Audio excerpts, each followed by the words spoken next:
보세요. 이 63편에도 짧은 제목이 달려있죠. 아주 짧습니다. 다른 우리가 제목들은 긴 제목들을 여러 편 봤는데 오늘 제목은 굉장히 짧아요. 우리 제목도 한번 같이 읽어볼까요?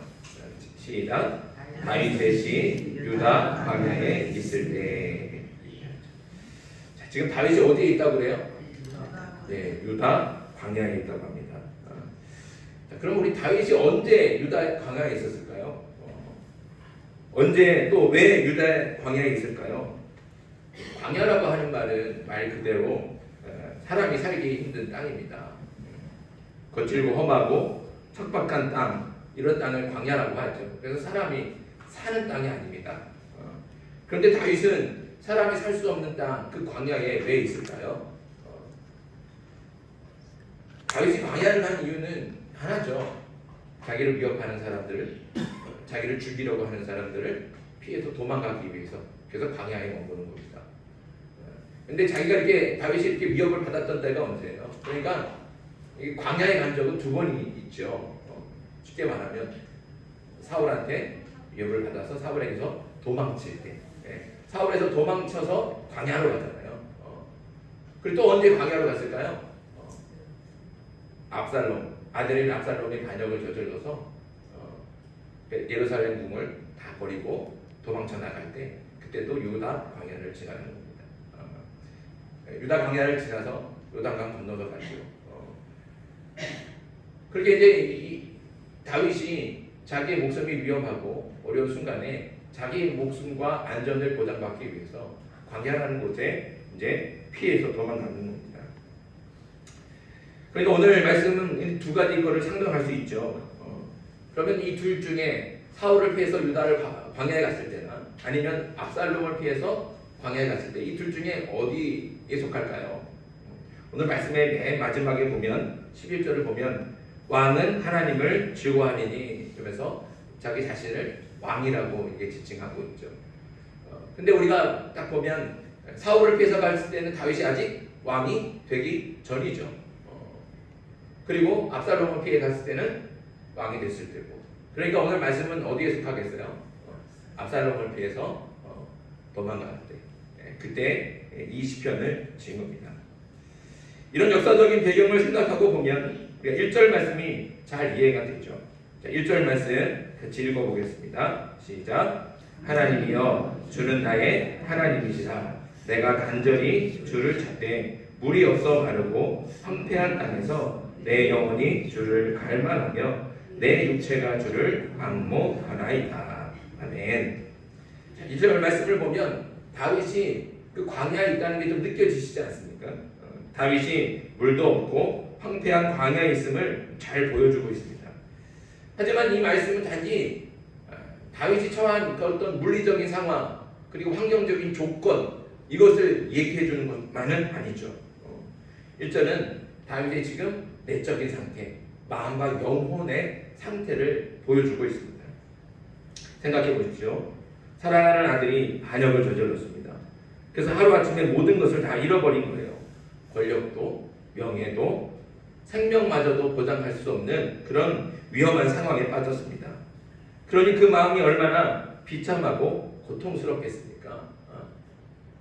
그러니까 아들을 피해서 도망가는 그 모습이 얼마나 또 부끄럽고 창피하겠어요. 그렇게 다윗이 도망칠 때 그래서 신군이라고 하는 사람이 돌을 던지면서 다윗을 비난하고 조롱하잖아요. 그러니까 그렇게 도망쳐가는 정말로 하나님의 사람이라고 자부하며 하나님께서 기름부어 세우신 왕이라고 그렇게 자신했던 다윗인데 그 다윗이 그렇게 다 다른 사람도 아니에요. 아들이 반역을 저질러서 그래서 이제 다 놔두고 그냥 꽁무니가 빠지게 도망치고 있는 거예요. 그러니까 얼마나 창피하고 부끄럽고 그 안에는 얼마나 비참하고 고통스럽겠습니까? 마치 물도 없는 광야를 지나는 것 같지 않겠습니까? 뜨거운 태양볕이 내리쬐는데 잠깐 피할 그늘도 없고 게다가 잦은 물도 다 떨어진 겁니다. 그러니 얼마나 고통스럽게 느껴져요. 다윗은 지금 이런 고통 가운데 있는 겁니다. 광야에 있어서도 그런 고통 가운데 있지만 다윗의 지금 마음 상태, 영혼의 상태가 그럴 정도로 그냥 물도 없이 막 목에 탁 들어가고 주변에 사방에서 그냥 먼지만 날리는 그 훈폐한 땅, 그 때가 뜨거운 태양볕을 가릴 수 있는 그늘조차도 없는, 그러니까 그렇게 고통스러운 가운데 있는 거죠. 근데 말씀을 잘 보십시오. 다윗이 그런 고통 가운데서 갈망하는 것이 무엇입니까? 갈망하는 것. 목이 마르면 뭘 갈망하게 돼요? 물을 갈망하죠. 그렇죠? 돈이 없으면 뭘 갈망하게 돼요? 돈을 갈망하죠. 그러니까 없고 부족하고 그런 것들을 갈망하게 되어 있어요. 근데 지금 다윗은 무엇을 갈망하고 있습니까? 내 영혼이 어떻게 해요? 주를 갈망합니다. 다 저만 쳐다보시면 한번 1절 다시 보겠습니다. 1절 같이 봅니다. 다시 읽습니다. 시작. 하나님이여 주는 나의 하나님이시라. 내가 간절히 주를 찾되 물이 없어 마르고 황폐한 땅에서 내 영혼이 주를 갈망하고 내 육체가 주를 앙모하나이다. 다윗이 갈망하는 거예요. 다윗이 앙모하는 것. 그건 다른 게 아니라는 거죠. 오직 하나님만을 갈망하고 있습니다. 다윗은 권력도 명예도 또 아름다운 궁정과 평화로운 생활도 한순간에 다 잊어버렸는데 그 모든 것을 잃어버리고 난 다음에야 비로소 그가 갈망해야 될 것, 진심으로 찾아야 될 것, 그것이 무엇인지를 깨닫는 것이죠. 그것은 바로 하나님. 그래서 다윗은 지금 주를 갈망하는 겁니다. 사람에게는 작든 크든 다 욕망이 있죠. 사람은 이 욕망을 채워가며 살아갑니다. 욕망이 채워져야 만족하며 살 수 있습니다. 다시 말하자면 이게 크든 작든 다 이 욕망이 있다는 거죠. 사람이 크기가 다를 뿐이지 욕망이 없는 사람이 없어요. 그렇잖아요. 사람은 누구나 다 욕망을 가지고 살아갑니다. 돈에 대한 욕망, 명예에 대한 욕망, 권력에 대한 욕망, 인기에 대한 욕망, 내 건강에 대한 욕망, 관계에 대한 욕망, 수가지 수많은 욕망들이 우리를 채우고 있죠. 우리는 그런 욕망들을 채워야 만족이 되는 거예요. 만족이 되는 거죠. 그런데 이 모든 것들을 다 채워도 채워지지 않는 알 수 없는 갈증이 있습니다. 아무리 돈을 많이 가져도 뭔가 공허하고 가장 높은 자리에 올라갔는데도 그렇게 성공을 했는데도 뭔가 좀 비어있는 것 같고 그래서 좀 부족한 것 같고 여전히 불안하고 허무한 느낌이 드는 거죠. 사실 예를 들면 갈증이 나면 뭘 갈망한다고요? 물을 찾아요. 물을 갈망하고 물을 찾는 거예요. 그래서 물을 벌컥벌컥 마셨는데 물을 한 통을 다 마셨는데도 뭔가 갈증이 가시질 않는다는 거죠. 물을 한 통 먹고 두 통을 먹었는데도 배는 불렀는데 갈증이 채워지지 않는 거예요. 그러니까 알 수 없는 갈증이 우리 가운데 분명히 있다는 거죠. 이것이 바로 영혼의 갈증이라는 겁니다. 많은 사람들이 육체의 욕망만 해결하면 그만이라고 생각하지만 결국 그렇지 않습니다. 영혼의 갈증을 해결하지 않고는 매일매일이 허무하고 헛될 뿐입니다.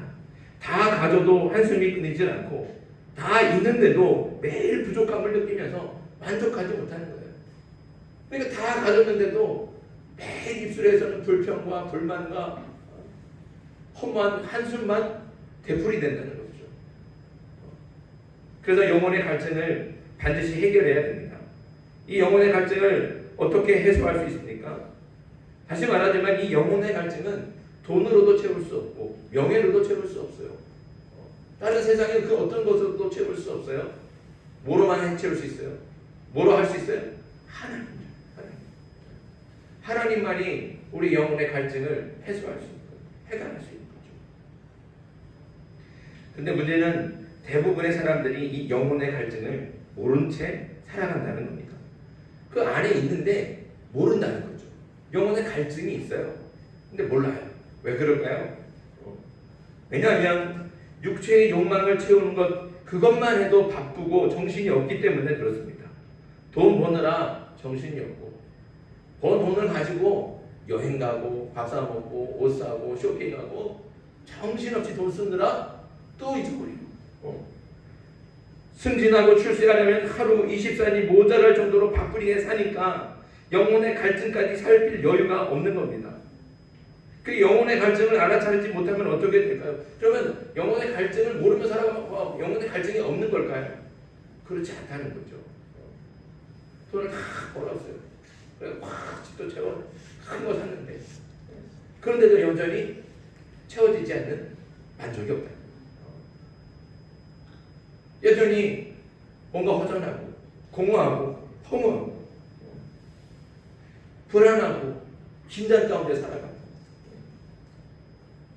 돈이 많으면 평안할 줄 알았고 내가 저 높은 자리까지 올라가면 만족이 될 줄 알았는데 돈을 쥐고 왔는데도 평안하지 않고 높은 자리에 올라갔는데도 만족이 안 되고 성공을 했는데도 여전히 불안하다는 거예요. 그래서 많은 사람들이 높은 자리에 올라가고 아는 부자가 됐는데도 뭘 먹어요? 공황장, 우울증 이런 것들에 시달리고 그래서 매일같이 신경안정제, 수면제를 먹지 않고는 잠을 잘 수가 없는 사람들이 이 현대사회에 얼마나 많은지 몰라요. 그래서 우리가 우리 안에 있는 영혼의 갈증이 있다는 것을 반드시 깨달아야 해요. 근데 이 영혼의 갈증을 깨닫는 순간이 있습니다. 언제 알 수 있을까요? 바로 모든 것을 잃어버릴 때. 가진 것을 다 잃어버리고 쌓아온 것들이 한순간에 무너질 때 그런 극한 고난과 시련을 당할 때 그때 비로소 영혼의 갈증을 알게 되는 거예요. 그리고 이 갈증은 존재의 근원 되시는 하나님으로만 해소가 된다는 것을 깨닫게 되는 것이죠. 이건 어떻게 보면 영혼의 갈증을 알지도 못한 채 바쁘게 달려가기만 하는 우리를 하나님께서 멈추게 하시는 것이다 이렇게 볼 수 있습니다. 브레이크 없이 달려가기만 하는 인생을 멈추게 하시고 자신을 돌아보면서 육체의 욕망과 세상의 물질로는 채울 수 없었던 그 영혼의 갈증을 알아차리게 하시는 거예요. 그리고 그 영혼의 갈증을 위해서 무엇을 갈망해야 되는지 누구를 갈망해야 되는지 깨닫게 하시는 겁니다. 그래서 바로 하나님을 갈망하게 하는 것이죠. 지금 다윗이 그렇습니다. 아들 압살롬의 반역으로 모든 것을 다 잃어버리고 간신히 몸만 빠져나와서 정신없이 도망치고 있습니다. 그렇게 안전한 성과 안락한 침대를 놔두고 유다 광야에서 물도 마시지 못한 채 길바닥에 앉고 나니까 그때서야 자신 안에 있는 자신이 잊고 있던 하나님, 그 하나님을 찾게 되는 것이죠. 하나님께서 기름 부어 세우신 왕이니까 하나님을 갈망하며 하나님을 찾아야 되는데 왕이 된 후에는 출곳, 전쟁하면서 영토를 확장하는 일이 많이 되어 있었어요. 그러니까 이 나라 막아서 전쟁하고 나면 또 저 나라 가고 저 나라 정부당하고 정복하고 나면 또 옆에 있는 나라 가고 위에 있는 나라 가고 평생 그렇게 왕이 된 후에도 전쟁하는 거, 영토 확장하는 거, 그러다 자신의 권력을 강화하는 거, 그리고 많은 재물을 쌓는 것. 여기에 온 정신이 다 팔려 있는 겁니다.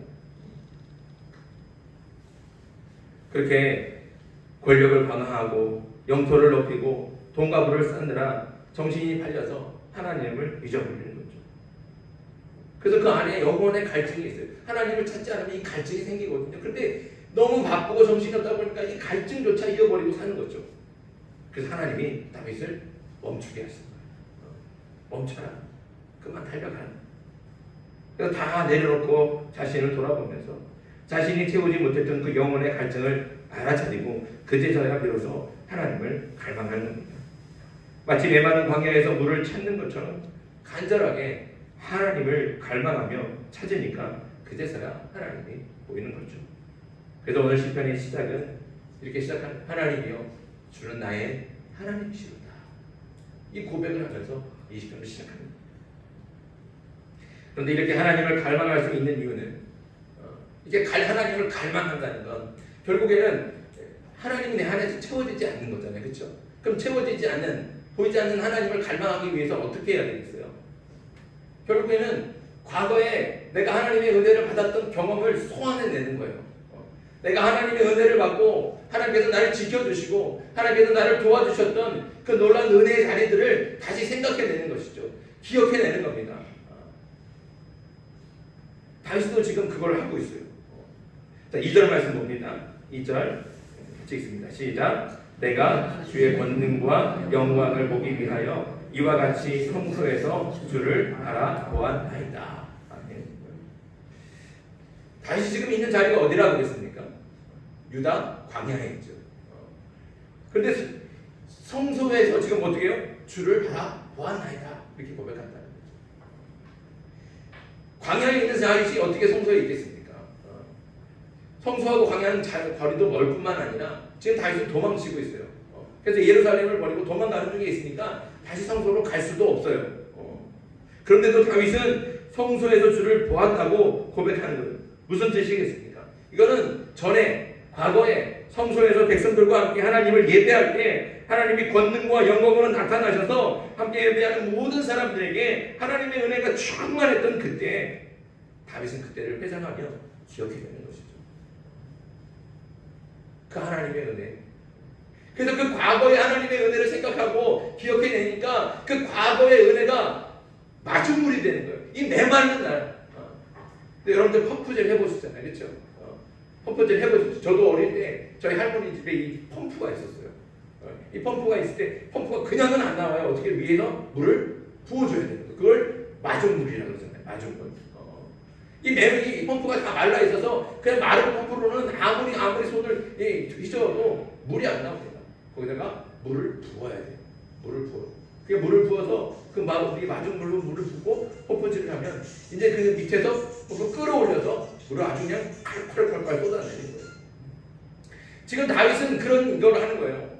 과거에 하나님께서 은혜 가운데 역사하시고 정말 큰 영광과 권능으로 임하여 주셔서 정말 온 성도들이 백성들이 함께 예배할 때 그 느꼈던 그 놀라운 은혜, 그 기적 같은 체험들, 그것들을 다시 소환해내는 거예요. 그때 하나님 나를 지켜주셨지. 그때 우리가 함께 예배할 때 정말 우리가 얼마나 기쁘게 찬송했는가. 그때 우리가 얼마나 그렇게 열정적으로 하나님을 예배했던가. 우리 마음 가운데 얼마나 큰 기쁨이 충만했던가. 우리 가운데 얼마나 큰 하나님의 은혜가 충만했던가. 기억해내는 거죠. 그걸 기억해내니까 그 기억이 어떻게 해요? 지금 현재에 메말라 있는, 이 메말라 있는 현재의 마중물이 되는 거예요. 그래서 이 현재의 자리에서도 하나님을 만나게 되고 경험하게 되고 하나님의 은혜를 알게 된다는 것이죠. 이렇게 하나님을 갈망하며 이전에 하나님이 베풀어 주셨던 은혜를 다시 기억하니까 다윗이 알게 된 것이 또 있어요. 그래서 3절 말씀 봅니다. 3절 말씀 같이 읽습니다. 시작. 주의 인자하심이 생명보다 나음으로 내 입술이 주를 찬양할 것이라. 그러니까 그 은혜를 생각하면서 자기 자리를 지금 현재 나를 생각하니까 하나님의 인자하심이 얼마나 큰지 알아요. 여기 하나님의 인자하심이라는 건 여러분 여러 번 설명드렸는데 이 인자라고 하는 건 히브리어로 헤세드라고 해요. 헤세드. 이 헤세드의 핵심이 뭐라고 그랬습니까? 사랑이랍니다. 사랑. 하나님의 사랑. 그 사랑은 언약적인 사랑입니다. 내가 너를 사랑할 거야. 내가 너를 지켜줄 거야. 내가 반드시 너와 함께 할 거야. 하나님의 언약이 변합니까? 안 변합니까? 하나님의 언약이 깨집니까? 안 깨집니까? 안 깨집니다. 변하지 않아요. 물론 우리는 깨뜨리죠. 우리는 연약해서 하나님의 말씀을 거역하기도 하고 하나님의 언약을 깨뜨리기도 합니다. 우리 편에서는 깨지지만 하나님 편에서는 절대로 깨뜨리지 않아요. 하나님의 언약은 변하지 않아요.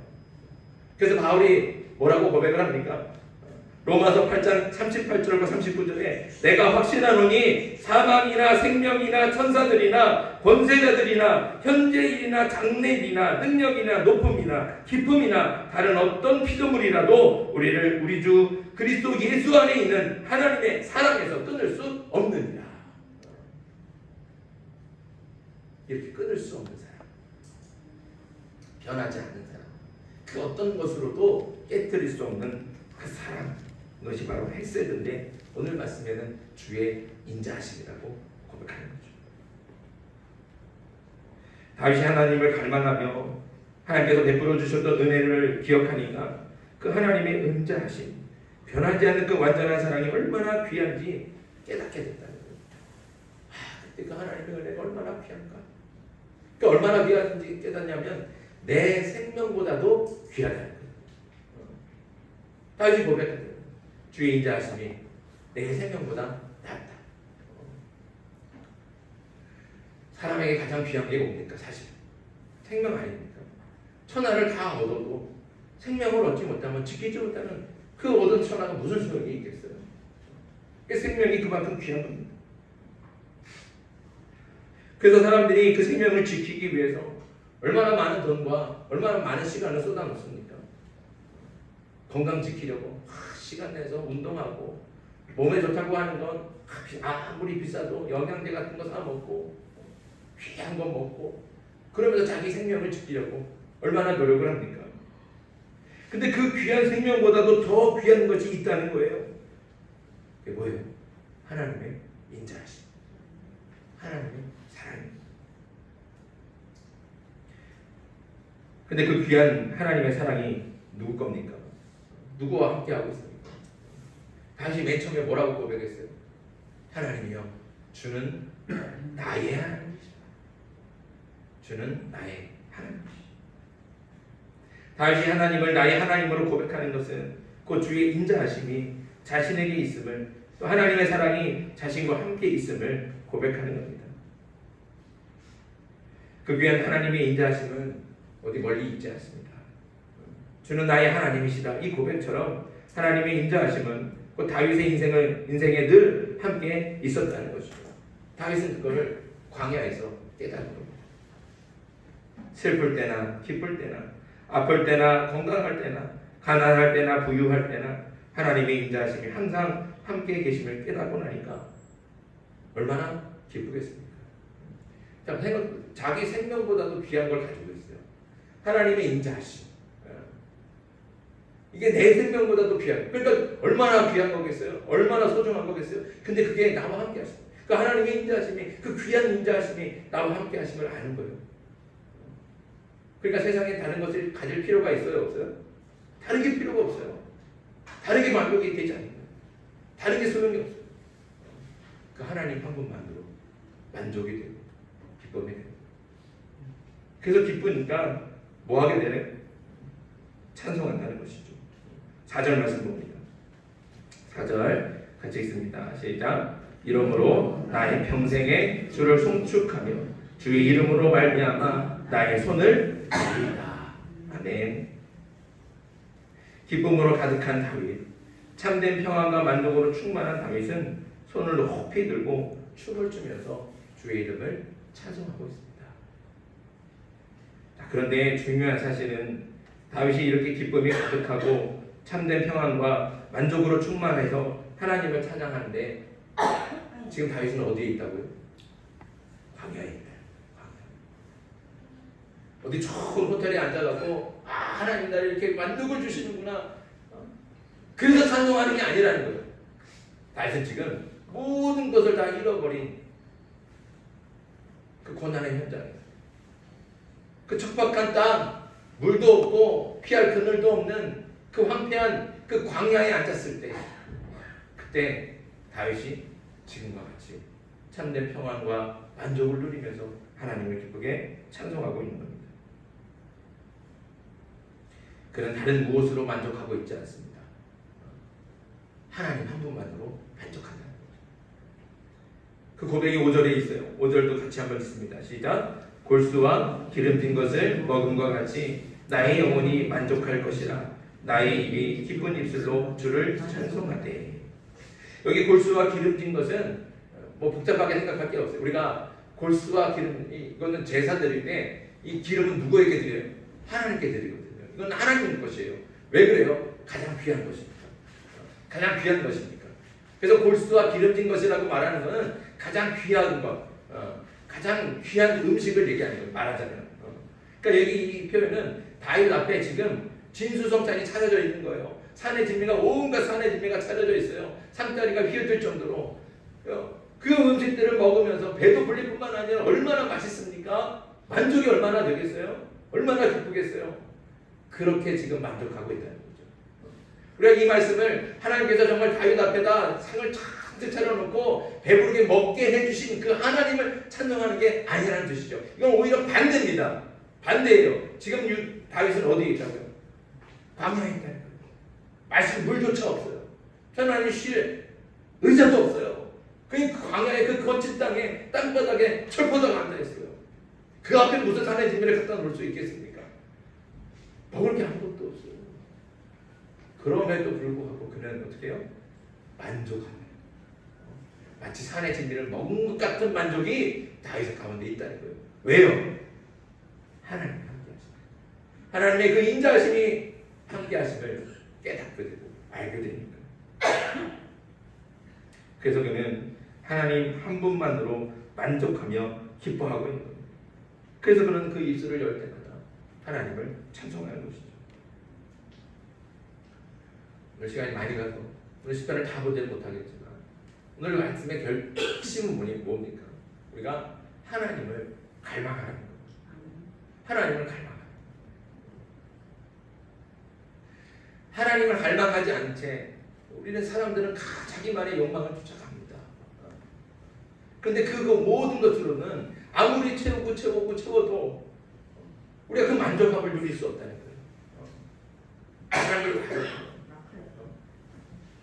20평 살게 되면 30평 땅에 집에 살고 싶고 30평 살게 되면 60평 살고 싶고 맨 처음에 경찰 끌고 다니던 사람이 중형차 끌고 싶고 중형차 끌고 싶으면 나중에 또 대형차 끌고 싶고 사람의 욕망이라는 건 메울 수가 없어요.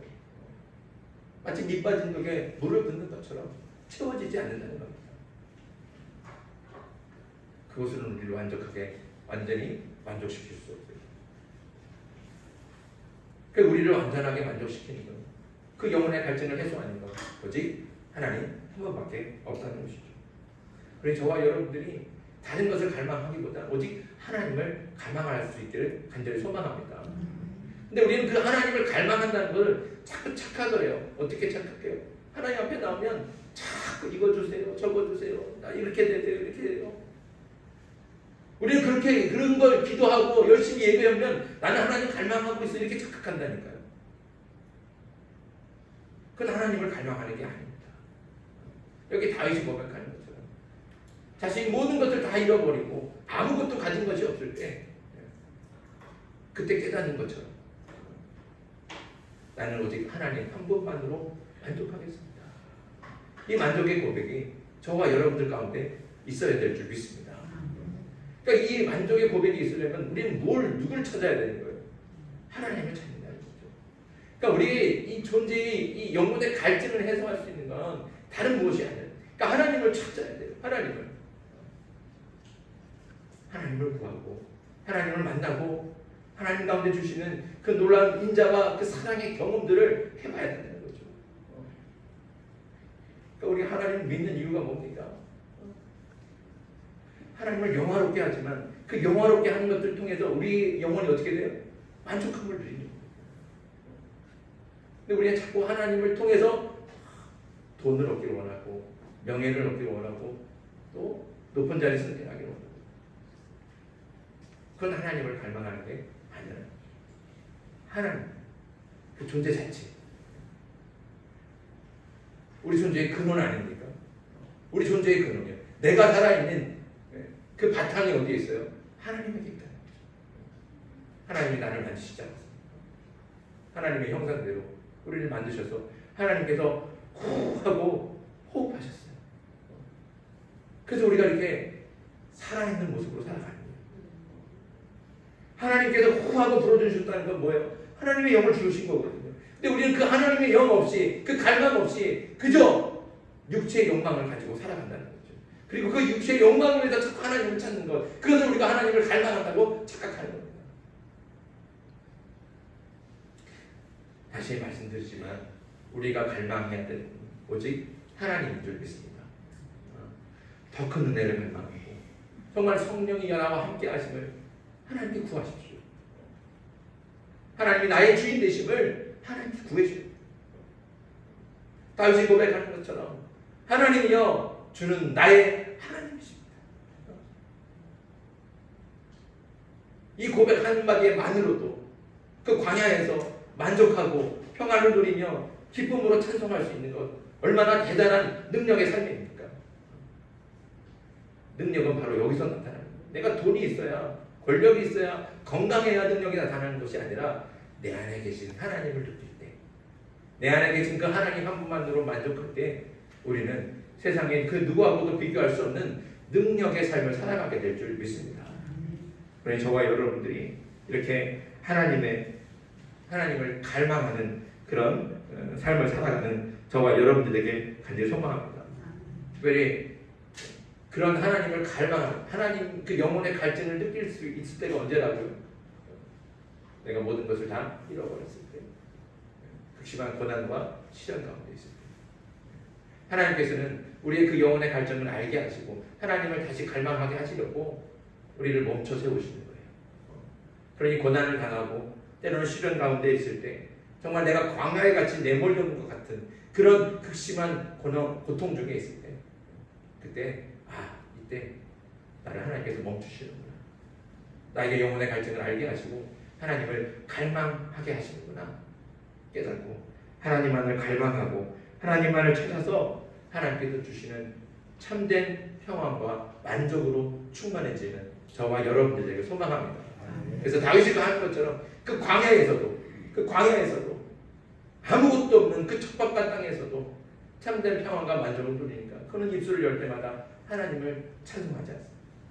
기쁘게 손을 들고 찬송하는 거죠. 저와 여러분들이 비록 우리 삶의 현장은 여전히 고난이 있고 아픔이 있고 문제들이 산적해 있지만 그것들이 나의 삶이 좌지우지되는 것이 아니라 나의 주인 되신 하나님, 나의 영혼의 갈증을 해소하실 그 하나님을 갈망함으로 참된 평안과 만족을 누려서 내 고난의 현장에서도 내 고통의 아픔의 자리에서도 하나님을 기쁘게 찬송할 수 있는 저와 여러분들에게 주님의 이름으로 축복합니다.